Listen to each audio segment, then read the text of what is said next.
My name is Rebecca Beard, and today's video is going to be focused on pretty much 5 things that are completely destroying your ACT score.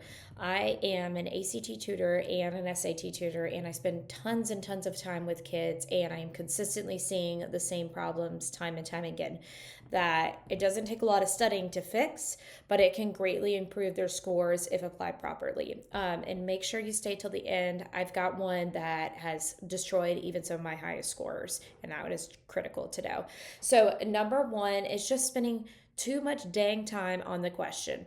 I have multiple kids I work with. Some are like math wizards, especially. Like, this is the worst in math. And what they'll do is they'll get to a problem and they will spend 5 dang minutes on that question. And what you have done is you should have just guessed and moved on if you didn't know the question. And you've taken points away from other stuff that you do know. So if you don't know the question, especially on the math, circle it, mark down an answer, and just come back. You're spending way too much time there. And then number 2 is not having basic math formulas memorized. You may be in AP Calculus, great, but do you remember how to solve for a slope?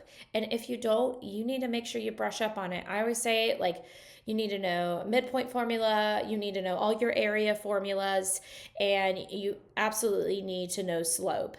And that will come in big time. Um, there's unless the formula is super complicated, the ACT is not going to give you a formula sheet. What I suggest with my students is, yes, we have cheat sheets, but it's kind of best to make your own. And even on a little note card, you just write down all the formulas that you're consistently missing when you're studying, and then stare at it a bunch the days leading up to it. And then right before you walk into that testing building, you read through that flashcard, rememorize your formulas, and then leave in the car. Don't be sketchy and try to smuggle that in. And then number 3 is reading all the contents of the science passage. So the science section is crazy. And right now it is March 18th, and they're about to unroll their first wave of ACT changes. So this is going for like the general ACT science. But that being said, people spend way too much time really analyzing what the science section has to say. And I get it. My degree is in science education. I love science and I'd rather sit there and analyze it. But the ACT just wants you to read charts humanly fast as possible. So, what I tell students, and it helps a good bit, is first I find the science passage that has the most charts on there, and that helps a lot. And then I go to those science passages and I quickly answer all the chart questions. And then you kind of go last to the more wordier options, but don't pre read it, just jump straight into it. People panic because they're like, I don't know what it's saying. You don't fully have to know what it's saying or fully understand everything that's going on in the science passage. You just got to find the right answer and move on. And then number 4 is choosing the wordiest option on the English section. And this is a big challenge for kids because you are used to writing your English papers, or maybe you've taken Comp 1 because you're dual enrolled. And what kids are doing is they're choosing the wordiest possible option on the ACT. That sounds the fanciest and the smartest.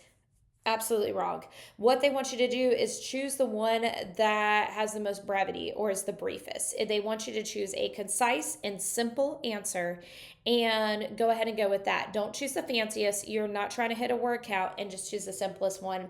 And that is in almost every single passage of the English section. And just that switch can give you a couple points if you're doing that wrong.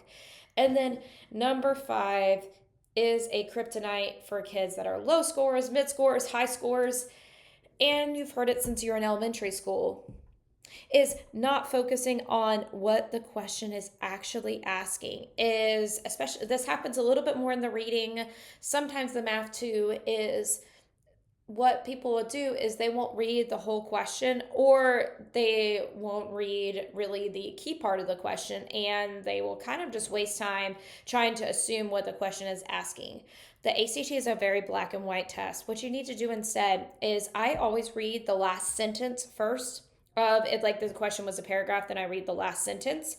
I read that and then skim when I need to, and then I'm focused on what I'm looking for, what the question is asking, because the ACT is not necessarily try and trick you, but you don't need to interpret it. You just need to understand truly what it's asking, and that will help gain a lot more points back. It'll help you feel more confident. And yeah, so apply these for your next ACT exam. It doesn't take a lot of studying, although a little studying doesn't hurt at all. But hopefully, and this will work for you on your next test. See you again.